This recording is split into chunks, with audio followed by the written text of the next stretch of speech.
show you anything that's brand new, but I'll just show you a little combination I like to put together. So I've got this in Half Pumping H2O, and it's a song that has 3 verses in it. And what I want to do in each verse is build on a pattern. So the base pattern is hands on hips, crisscross legs, not hard. And it's one of those songs that has sort of like 2 verses that follow one after the other, and it happens 3 times in the whole song. So, I think it's called Bad Girls. You can get the music from Power Music. So we do a crisscross, just a normal crisscross. By the way, everybody, can you put your heels down and do this? Yes, you can. It makes it much, much harder for the adductors. So that's really interesting. So you get people to push their heels down to the bottom of the pool. There's a lot more work with the adductors. Word of warning. If you have anyone that's got any lower back pain, sacroiliac pain, or sciatica, that's all really uncomfortable. I sort of know from my own personal experience. So encourage them to stay on their toes, and they'll be much more comfortable. It's just little differences that make a big difference to people in the pool. But having said that, remember the scope of practice. Unless you're a physiotherapist, you need to handball those people to an allied health professional and not be prescriptive. But it's a suggestion you can offer to those people in pain. So, look at this crisscross action. Yep, crossing, alternating the crossing leg. So I do this in the first part of the verse, and as the verse builds, I then go up. Woo! Okay, so now I'm doing an aerial version of the crisscross. Alright. It's all just legs. You know, crisscross isn't an exercise I would call particularly challenging. It's actually really not that hard. Yeah, it elevates heart rate a little bit, but it's not exhausting. So then in the next one, because you want to know the combination, right? So in the next verse block that I have, I then add arms. So I crisscross with the arms in front of the body. Now, let's be really specific here. There's 2 ways that you can use your hands here. You can slice, so hands go this way, and it makes it very easy to perform the exercise. In fact, the intensity change from doing it like this to doing it like this is minimal, minimal, minimal, right? But if you turn your hands so the hands are flat, they're going this way, we have something else. Now it's like, oh yeah, baby. Now I'm going to really use my arms. If it's uncomfortable to keep the fingers together, fingers wide apart, which adds a little bit more intensity again. Yeah, because you've got a wider surface area. I like keeping the arms super straight and not lifting up that high to make sure that I keep the arms stiff, especially the wrist. So we do that for the first part of the verse, and then we do this for the second part of the verse. Now I'm crossing my ankles and crossing my arms at the same time. So as I cross right over left, my right arm over my left arm goes, and so is my right leg over my left. And then we keep switching, right? Okay, so that's the second verse. Then the third verse, I then have slightly different arms. So still crisscrossing, but now the arms go in front and behind. Again, you can slice. Slicing, minimal, minimal. So this might be good for people with shoulder problems, people who are deconditioned, have people that don't want to work that hard in the pool. There's lots of reasons why that might be the case. Yeah? Slice. But if you want them to work harder, give them the option to spread their fingers wide and push through the water. And then we go up. Woo! So 1 in front, 1 behind, 1 in front, 1 behind, 1 in front, 1 behind. And now the heart rate really climbs.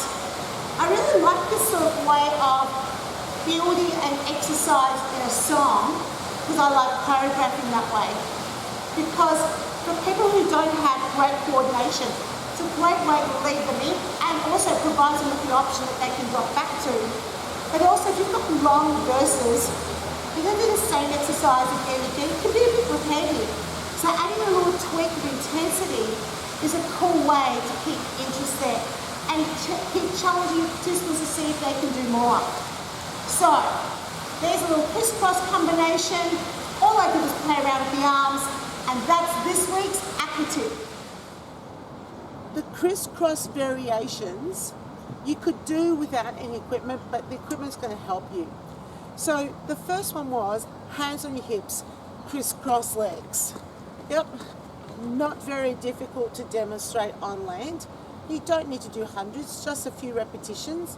Of course, if you have pelvic floor challenges yourself as an instructor, you need to make sure it's low impact, so you might need to use a frame or sit on a chair. Then the second one, where we went up off the bottom, where you're crossing legs, requires you to be a little bit more athletic. Now, not everyone's able to do that. So a frame will help you so that you can get your feet apart and demonstrate the cross. It takes the stress off the joints. You could use a chair. I use the back of the chair, so make sure you've got a chair that's solid plastic like this one. I would turn my back to the class and demonstrate it that way. I don't think that this is the best demonstration that you can do, but if it's all you have and it's all you can do, then clearly that's all you can do. But with this particular sequence, the fact that you've got your hands on your hips while you're demonstrating it means that the emphasis is on the legs. Now, something I didn't mention in the pool that's really important is that you've got to make sure you bend your knees before you push off. And remember, there was those options. I could either stay on my toes, okay, or bring the heels down and really feel the adductors working with that exercise. So there are a couple of cues that you can add to your demonstration to have a further explanation about what muscles that they need to feel. So with the second round, we added the arms. Again, not difficult for the low version, but a little bit more challenging for the high version. Again, if you're more athletic, you would do that there. Or if you've got a frame or a chair, you will demonstrate the legs first and then show the arms second. Now, remember with the arms, there was choices, right? So you could slice, which would make it easier, or you use your palms and push against the water. We have the noisiest birds in Melbourne, so I can't ask them to be quiet, but that's a bird. So, pushing the arms across, using the flat of the palm, or with the fingers open to increase intensity. Now, the only reason why I would provide modifications for someone to decrease intensity is if I knew that they had an issue with their body. You know, they had a shoulder problem and we need to reduce intensity. But generally speaking, I always go to pitching it up a little bit higher just because I know my clients know how to reduce intensity. And increasing intensity is actually very difficult. So remember, those stiff wrists, and the arms don't go very far out. So it's not up here and in and out because you're trying to show how to work harder. Remember, it's down low and it's a sharp crossing over action. So the final variation was front, behind, front, behind, front, behind. Easy to demonstrate with the low version. When we go up, you do exactly the same thing as what we did before, using the Aqua frame. You're doing the same legs and then demonstrating the same arms. Again, explaining that if you want to make it easier, slice, but for those who want to work harder, make sure you're pushing with the flat of your palm on the way in and with the back of the hand on the way out. You do this with your fingers spread apart and keep it sharp and across the body. Hands stay underneath the water. So there's the three options.